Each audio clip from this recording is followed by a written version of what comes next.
നമ്മൾ ഈ അപകടത്തിൽ നിന്ന് തലനാരിഴയ്ക്ക് രക്ഷപ്പെട്ടവരെ ഇന്നലെ കണ്ടു. വിൽസൺ എന്ന് പറയുന്ന ഒരു തൊഴിലാളി, അദ്ദേഹം തീ വന്ന് ദേഹത്ത് ആളുമ്പോഴാണ് അറിഞ്ഞത്. അതിനുശേഷം അവിടെ നിന്ന് ഓടി രക്ഷപ്പെട്ടത് എങ്ങനെയാണ്, താൻ തന്നെ തെറുത്തിട്ട തിരിയിൽ വരെ ഈ തീ പിടിച്ചത് അതിനുശേഷമാണ് താൻ അറിയുന്നത് ഈ അപകടത്തെക്കുറിച്ച് എന്നത് പറയുന്നുണ്ടായിരുന്നു. ഓടി രക്ഷപ്പെട്ടതിൻ്റെ അങ്കലാപ്പിലാണ് ഇന്നലെ അദ്ദേഹം നമ്മളോട് സംസാരിച്ചത്.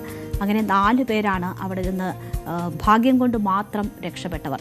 എന്തായാലും വെടിക്കെട്ട് അപകടത്തിൽ നിന്ന് ഈ അത്ഭുതകരമായി രക്ഷപ്പെട്ടവർ ആ ഞെട്ടലിൽ നിന്ന് ഇതുവരെ മുക്തരായിട്ടില്ല. അല്പം മുമ്പ് പോലും തങ്ങൾക്കൊപ്പം ജോലി ചെയ്തവർ കൂടെയില്ല എന്ന ആ യാഥാർത്ഥ്യം ഉൾക്കൊള്ളാൻ പോലും അവരെ കൊണ്ട് കഴിഞ്ഞിട്ടില്ല. വലിയ ഞെട്ടലിലാണ് അവർ ഉള്ളത്. ഈ ജോലിയുടെ റിസ്ക് ഒക്കെ അറിയുമായിരുന്നു എങ്കിൽ പോലും ഞങ്ങൾ സുരക്ഷിതരായിട്ടാണ് ചെയ്യുന്നത്, മറ്റ് പ്രശ്നങ്ങളൊന്നും ഉണ്ടാകില്ല എന്നൊരു വിശ്വാസം അവരെ സംബന്ധിച്ചുണ്ടായിരുന്നു. പക്ഷേ ഇപ്പോഴുണ്ടായിട്ടുള്ള ഈ വലിയ ദുരന്തം, ഒപ്പം ഉണ്ടായിരുന്നവരെ നഷ്ടപ്പെട്ട വലിയ വേദനയൊക്കെ അവരെ വലിയ രീതിയിൽ തളർത്തിയിരിക്കുകയാണ്. അത്ഭുതകരമായി രക്ഷപ്പെട്ട 2 സഹോദരിമാർ ന്യൂസ് 18നോട് സംസാരിച്ചു. കോട്ടലയിൽ വീട്ടിൽ വത്സലയും സുഭദ്രയുമാണ്. അവർ കുറേ നാളായി ഈ സംഘത്തിൽ ഉണ്ടായിരുന്നവരാണ്. പക്ഷേ ഇന്നലെ ഭക്ഷണം കഴിച്ച് മാറിയിരുന്നതിനാൽ മാത്രം അവർ കഷ്ടിച്ച് രക്ഷപ്പെടുകയായിരുന്നു. രക്ഷപ്പെട്ടതിൻ്റെ ആശ്വാസത്തേക്കാൾ ഒപ്പമുള്ളവർ നഷ്ടമായതിൻ്റെ വേദനയാണ് അവരെ ഇപ്പോൾ വേട്ടയാടുന്നത്. CB അനുമോദ് അവരുമായി സംസാരിച്ചു. അതൊന്ന് കേൾക്കാം. ദുരന്തത്തിൽ നിന്നും തലനാരിഴയ്ക്ക് രക്ഷപ്പെട്ട 2 സഹോദരിമാരാണ് എനിക്കൊപ്പം ചേരുന്നത്. കോട്ടയിൽ വീട്ടിൽ സുഭദ്രയും വത്സലയും. ചേച്ചി, നിങ്ങൾ 2 പേരും അവിടെ ജോലിക്ക് പോയിരുന്നതല്ലേ? ഉച്ചയ്ക്ക് ഭക്ഷണം കഴിക്കാൻ പോകുന്നപ്പോഴാണോ എന്താ ഉണ്ടായത്? ഭക്ഷണം കഴിച്ച് കഴിഞ്ഞ് കുറേ കഴിഞ്ഞപ്പോഴാണ് ഞങ്ങൾ പണിതുകൊണ്ടിരിക്കുമ്പോൾ വലിയൊരു ശബ്ദം കേട്ടത്. അപ്പോൾ ഞങ്ങൾ അവിടുന്ന് എനിക്ക് ഓടി. ഒരു പൊട്ടലിന് തന്നെ അവിടെ ഇങ്ങനെ ആകെ പുകയും മറയൊക്കെ ആയിട്ട് കണ്ണൊന്നും കാണാൻ പറ്റാണ്ടായി. ഈ പൊടി പറക്കലും ഇല പറക്കലും ഒക്കെ ആയിട്ട് പിന്നെ ഓടും കഷ്ണം പൊട്ടി വീഴുന്നുണ്ട്. അപ്പോൾ അതൊക്കെ കണ്ടപ്പോൾ ഞങ്ങൾ എനിക്ക് ഓടി. എവിടുന്ന് ഭക്ഷണം കഴിച്ചിരുന്നത്? ഭക്ഷണം അവിടെ തന്നെ ഉണ്ട്. അവിടുന്ന് ഞങ്ങൾ ഹോട്ടലിൽ നിന്ന് വാങ്ങിയിട്ടുണ്ടായിരുന്നു. അപ്പോൾ അവിടെ തന്നെ ഇരുന്നിട്ടാണ് കഴിക്കുക. അല്ലെങ്കിൽ അതെ അവിടെ ഇരുന്ന് കഴിക്കുക. അപ്പോൾ തീ കത്തി വരുന്നത് കാണുന്നില്ല? കണ്ടില്ല. ഞങ്ങളിങ്ങനെ പണിതുകൊണ്ടിരിക്കല്ലേ. അപ്പോൾ പെട്ടെന്ന് ഒരു ശബ്ദം കേട്ടു, അല്ലാണ്ട് വേറൊന്നും കണ്ടില്ല ഞങ്ങൾ. അപ്പം പിന്നെ ആകെ പുകയും കണ്ണേ കാണാനില്ല. ആകെ പൊടി പറന്നിട്ടും പുകയിട്ടു. ആ ഭാഗത്തേക്ക് നോക്കുമ്പോൾ അവിടെ ഒന്നും കാണാനില്ല. കിഴക്കേ ഭാഗത്തേക്ക് നോക്കുമ്പോൾ അത്രയ്ക്ക് പുകയും എന്തൊക്കെയായിട്ട്. അപ്പം വേറെ ഒന്നും നോക്കാൻ നിന്നില്ല. ഞങ്ങള് ഓടി അവിടെ നിന്ന്. കയ്യൊന്നും പിടിച്ചില്ല. പറ്റിയോര് ഓടി അവിടെ നിന്ന്. അല്ലാണ്ട് കയ്യും കാലൊന്നും പിടിക്കാൻ. ചേച്ചി വേറെ ഒരിടത്തില് തൊട്ടടുത്തന്നെ ആയിരുന്നു. അപ്പുറത്ത് ഇപ്പുറത്തെന്ന് പറഞ്ഞ പോലെ ഇരിക്കുകയായിരുന്നു. അപ്പോൾ അവരാര് പറ്റിയവരൊക്കെ അങ്ങനെ പുറത്തേക്ക് ഓടിപ്പോയി. പിന്നെ അവര് എൻ്റെ കണക്കിൽ ഒരു 5-6 ആൾക്കാർ ഞാൻ കണ്ടു. ഞങ്ങൾ 2 ഓടി. പിന്നെ വേറൊരു അവരോടത്തെ അനിത ബാബു എന്ന് പറയുന്നത്, അവര് എവിടേക്ക് ഓടിയെന്ന് ഞങ്ങളെ. പക്ഷെ അവള് പാടത്ത് നടന്നു വരുന്നുണ്ടു. അപ്പം ഞങ്ങളുടെ ഒപ്പമല്ലായിരുന്നു അവൾ. ഈ തിരി ഇങ്ങനെ കൊണ്ട് പരത്തിയിടാൻ പോയതാന്ന് തോന്നുന്നുണ്ട്. അപ്പോൾ ഈ പൊട്ട് കേട്ടപ്പോൾ അവൾ പാടത്തേക്ക് ഇറങ്ങിയെന്ന് എനിക്ക് തോന്നുന്നുണ്ട്. അപ്പം അങ്ങനെ പാടവശത്തൂടെ വന്നിരുന്നു. ഞാനിങ്ങനെ ഇങ്ങോട്ട് പോയി. അപ്പോൾ അവൾ ഈ ഭാഗത്ത് നിന്ന് ഇങ്ങനെ നടന്നു വരുന്നു കണ്ടു. പിന്നെ അങ്ങനെ റോഡിലേക്ക് അങ്ങനെ കുറച്ച് വഴിയുണ്ട് റോഡിലേക്ക് പോകാനായിട്ട്. അങ്ങനെ റോഡിലേക്ക് എത്തി. അപ്പോൾ അവിടെ ചെന്നപ്പോൾ പിന്നെ അങ്ങനെ അവളെ പിന്നെ വരുന്നുണ്ടെങ്കിലും പിന്നെ അവളെ എവിടേക്ക് പോയിരുന്നു ഞാൻ കണ്ടില്ല. അപ്പം പിന്നെ കുറച്ച് വഴിയാണ് പോയപ്പോൾ ഒരു ആളുടെ വീട്ടിൽ കയറി ചെന്നപ്പോൾ ഇവരുടെ പേര് ചോദിച്ചപ്പോൾ അവർ അനിതയും ബാബുവും അവിടെ ഇരിക്കുന്നുണ്ടെന്ന് പറഞ്ഞു. അപ്പോൾ ഞാൻ അങ്ങനെ ചെന്നപ്പോൾ ഇവള് കാലൊക്കെ ഒഴിഞ്ഞിട്ട് വലിയ പരവശമായിട്ട് ഇരിക്കുകയാണ്. അപ്പോൾ ഞാൻ എന്തെങ്കിലും ചോദിച്ചപ്പോൾ കാലൊക്കെ ചുട്ടു നീറുണ്ടെന്ന് പറഞ്ഞു. അപ്പോൾ കാല് നോക്കുമ്പോൾ പൊള്ളൽ അങ്ങനെ ഒന്നും കാണാനില്ല, ഒരു പരുക്കും കാണാനില്ല. പക്ഷെ കാല് ചുട്ടു നീറുണ്ടെന്ന് അവൾ പറഞ്ഞത്. അപ്പോൾ ആശുപത്രിയിൽ പോയപ്പോൾ അവർ പറയണത് ഉള്ളിലേക്ക് ചൂടടിച്ചു. അതെങ്ങനെയാണെന്ന് അറിയില്ല. അവിടെ കത്തിയുണ്ടോന്നും എനിക്ക് അറിഞ്ഞൂടാ. അപ്പോൾ ഈ പൊട്ടുന്നതിൻ്റെ അടുത്തേക്ക് അവൾക്ക് പോകേണ്ട ആവശ്യമില്ല. അതിന് കുറേ ഇപ്പുറത്ത് അവള് തിരിയിട്ടാൻ പോയത്. അപ്പം അത് അങ്ങനെ അവിടെ കത്തിയോന്നൊന്നും എനിക്ക് അറിഞ്ഞൂടാ. പിന്നെ കൂടുതൽ ഞാൻ ചോദിക്കാൻ നിന്നില്ല. അവള് വലിയ പരവശമായിട്ട് ഇരിക്കണം. അതായത് നമ്മൾ എന്തോരം ചോദിക്കാൻ പറ്റുമോ? അപ്പോൾ ആൾക്കാർ അവിടെ ഐസ് വെള്ളം കൂടുന്നത് മേലൊക്കെ ഒഴിക്കുന്നുണ്ട്.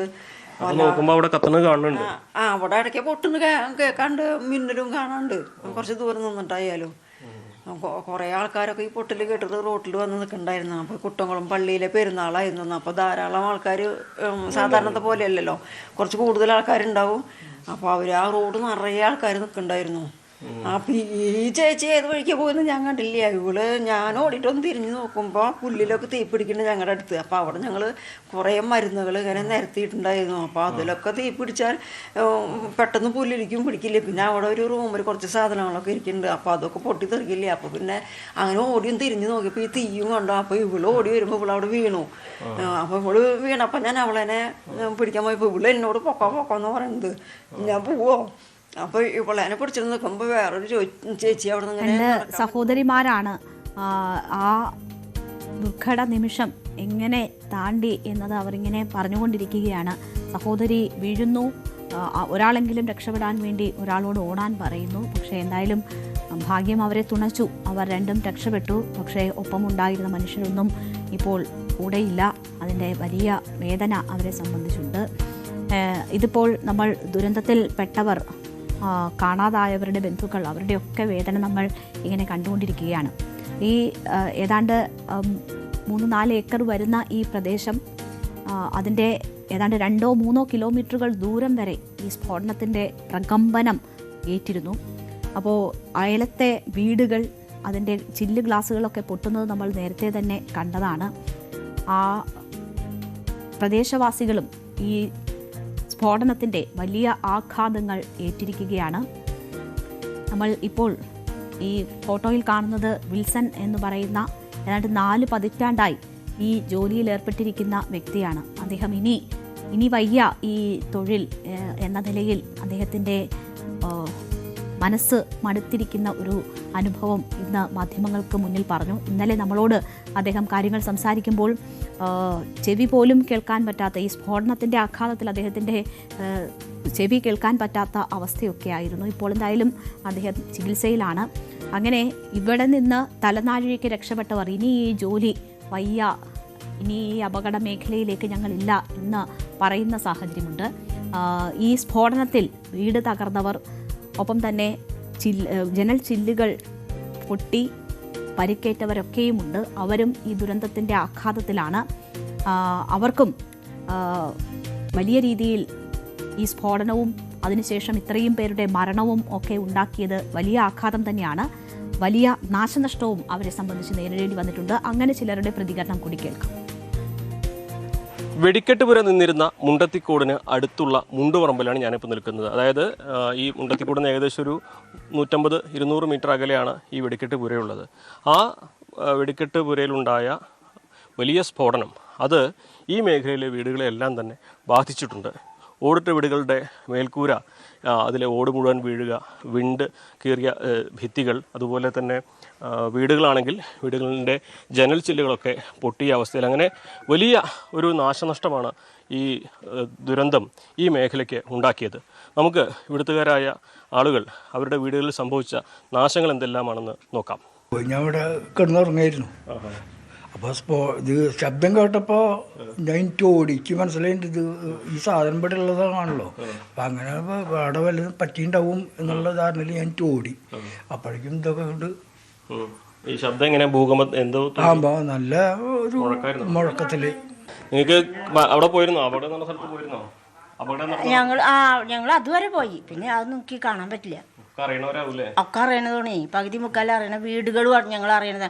ഞങ്ങളിവിടെ കൊല്ലം കുറയല്ലേ ഇവിടെ താമസമായിട്ട്. അപ്പം അത് തന്നെ എല്ലാവരും അറിയണതാ. ഈ സതീശൻ എന്ന് പറഞ്ഞു കഴിഞ്ഞാൽ നല്ല ഇതാ.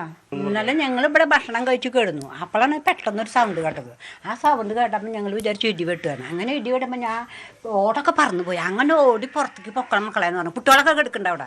അങ്ങനെ എല്ലാവരും ഓടി പുറത്തേക്ക് പോന്നു. അപ്പോൾ പിന്നെ ആൾക്കാരൊക്കെ പാടത്തേക്ക് പോയി. അപ്പോൾ ശരിക്കും പാടത്തേക്ക് പോകാൻ പാടില്ല അത്ര. നമുക്ക് മരുമക്കൊക്കെ ഒന്നും അറിയില്ല. ഇവരൊക്കെ ഓടി പാടത്തേക്ക്. അപ്പോഴേക്കും അവിടെ വലിയ തരണം പൊട്ടി.